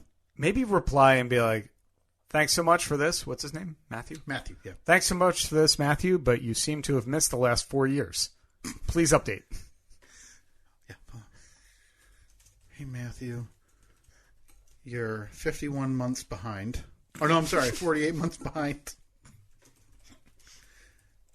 Can you get this caught up, please? Thanks for listening. Thanks for listening. Hopefully. Steve and Kyle. Okay. Thank you, Matthew. Very talented. People actually did these things for us. I know. And then we just ignored them. We're terrible. We have a design from our friend Philip, who special breed of D-head on a t-shirt, which I believe is available in the shop. We have some text messages. That was probably the time we were trying to keep the phone number, the Google Voice number. Sure, yeah. A lot of those. Did we lose that, by the way? Yes, I believe it's officially gone. Oh, okay. Let me just update the... update that so you can't... Got a friend... it's been this long. Very long email in October of 2019 from our former friend, Stephen Humphrey. Not a fan anymore, huh? Does not appreciate it. I believe both brothers Humphrey are no longer fans of the pod. Okay. We have from our what friend... What did we do? Why don't you reply to that? Be like, we want to win you back. What did we do? I'll do that. Stephen. We miss you. How do we win you back? Thanks for still listening. Hopefully. Steve and Kyle. We can't be discerning about. He sent it. This is an audio clip. But I don't trust the. Well, let's give it a shot. I don't trust the brothers Humphrey. Let's give it a shot. What if I told you, just under 3 months ago, when the side gig went to radio camp, a man would start a journey. The journey of glory. I love it. What if I told you, just 165 episodes, or 385 hours and 32 minutes, or if you'd like, 16 days, 1 hour, 32 minutes, give or take a brisk 90, that journey would be complete. What if I told you I heard Malt Shop bop so many freaking times, I could probably learn it in 6 hours on the idiot machine? What if I told you there's not enough Steve E. Tortellinis or Pirate Pete Realty for me to have? The Steve and Kyle podcast proudly presents one half of the Brothers Humphrey, the journey from start to inconclusive? That's so good. Steven! That's good stuff. Oh, my God. All right, we got to get him back. We got to win him We back. got to win him back. We got to win him. Man, I'm glad that these emails came in 4 years ago and we just read them now because it really makes me think we got to get back to our roots. We do. Yeah, we need to come up with more money-making scams like Pirate Pete Realty. Right? That was where I was trying to sell a house and you would come in dressed as a pirate and claim there be treasure in them there walls. Yep. Okay. I can tell you, of the scams that we've posited, that's one of them. Next up, now we're into 2020. Okay, good. So we're only at a little over 3 years. We're only at about 37 months, or 39 months. Are we into here. COVID yet? April 2020. Yep, Oh we're into boy, it. yeah, the heart of it. From our friend Trevor and Dixon /Burns, definitely not Nashville. He sent us Kenny Rogers, Fact of the Week. Hello, listeners of the Steve and Kyle podcast. Can't be It's time for another edition of the Kenny Rogers Factoid of the Week. Take it away, Steve or Kyle. Well, we don't. Not everything needs to be played. You can't hit 1,000, right? You can't bat 1,000. Yeah. He followed that up with 2 months later. We're into June now, so we're only at 36 months. Wait, didn't we have a Kenny Rogers Fact of the Week intro? We did. Yeah, I believe our friend Zach Ruddock made one. I don't know if you, but that's the one. And I apologize to Trevor. I can almost guarantee you we didn't see these.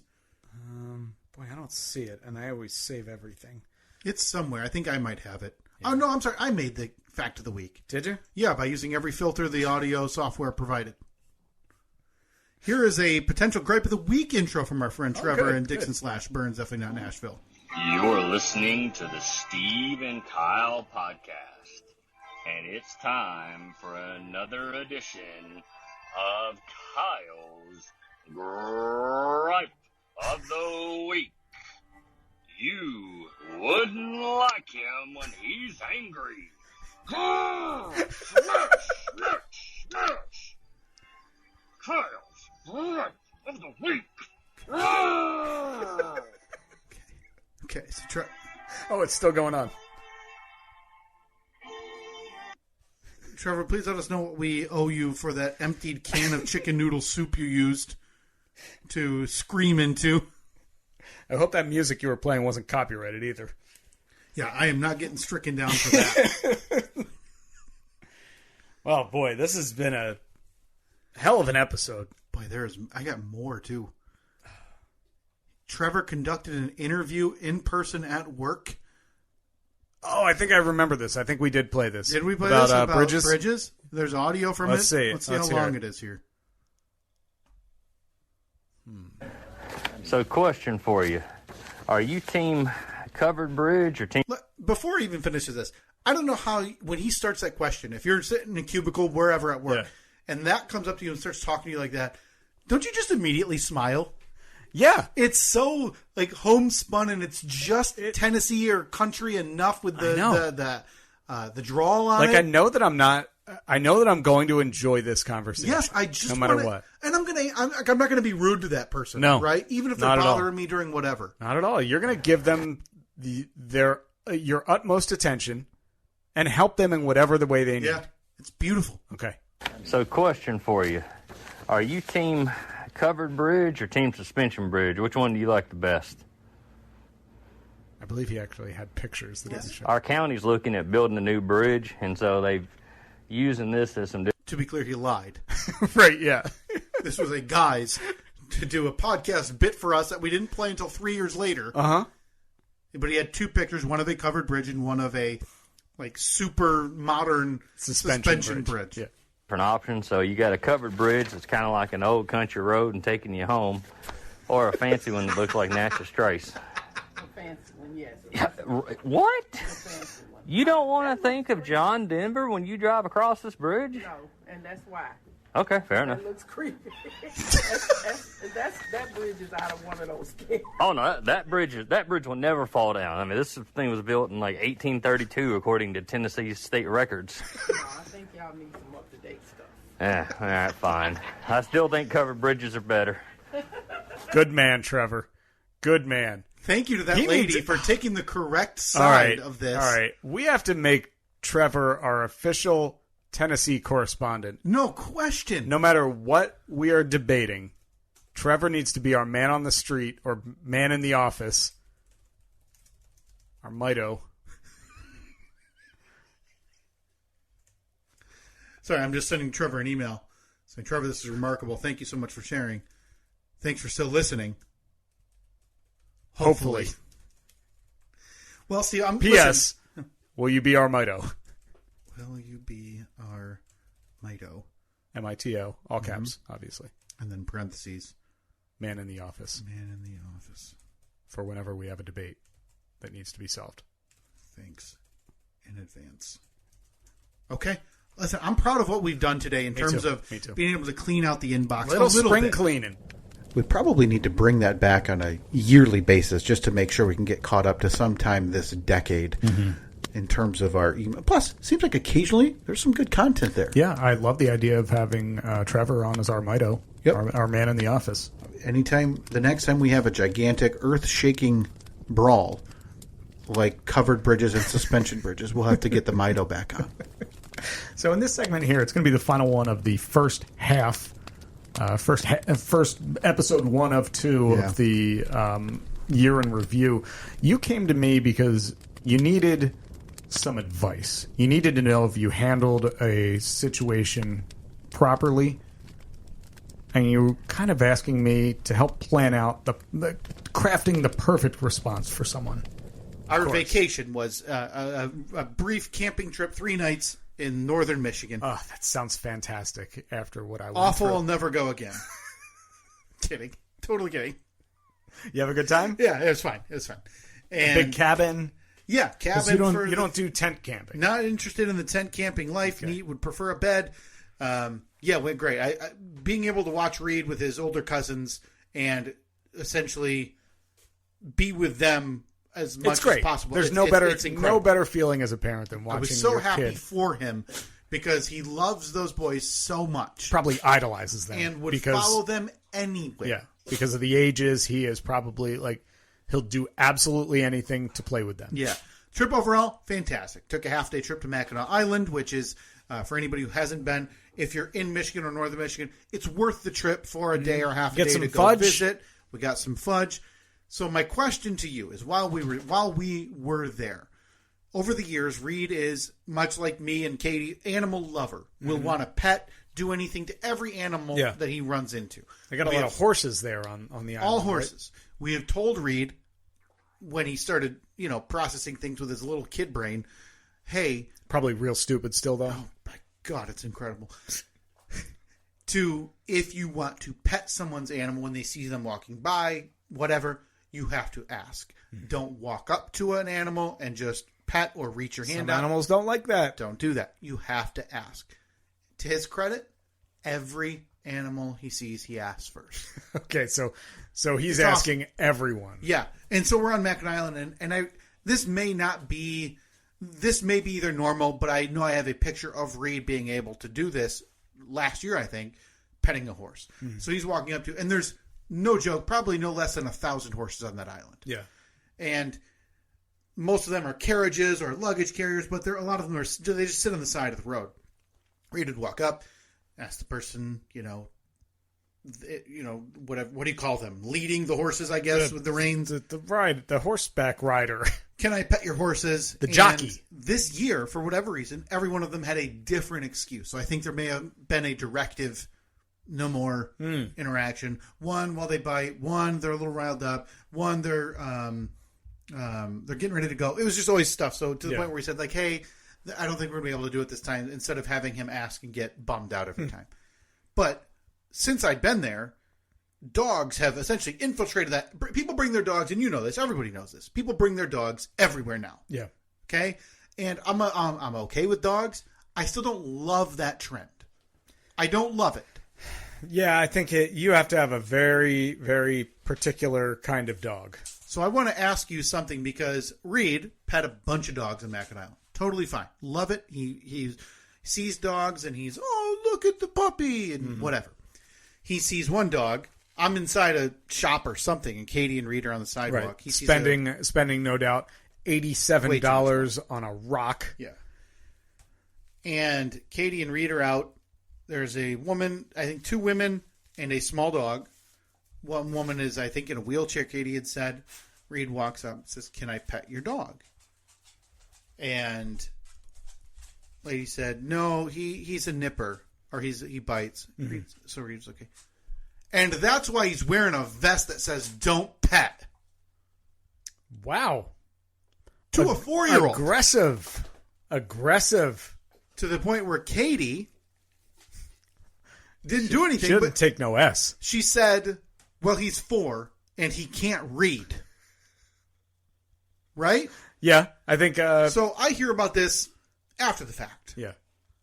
And initially I'm like, oh, that's a bummer. But then, as it tends to do, festers. Uh-huh. And now I'm mad. Oh, man. I love it. I'm mad again. Are you going Jersey Kyle? No, this was way out. You tracked the woman down? Boy, I wish, because So here's slash her wheelchair tires? I will never get the satisfaction now from this. So I ask you for the help and the advice right now.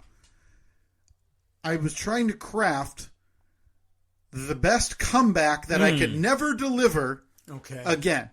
And here is what I have come up with. Yeah, what do you got? Let's workshop this right here.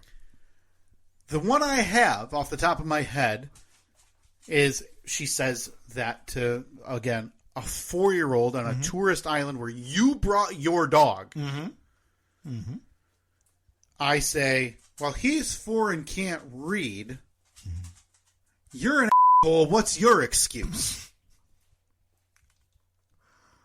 That is what... this is the lawnmower, the shower, the every free time internal conversation I'd been having for how I would have responded had I had the opportunity.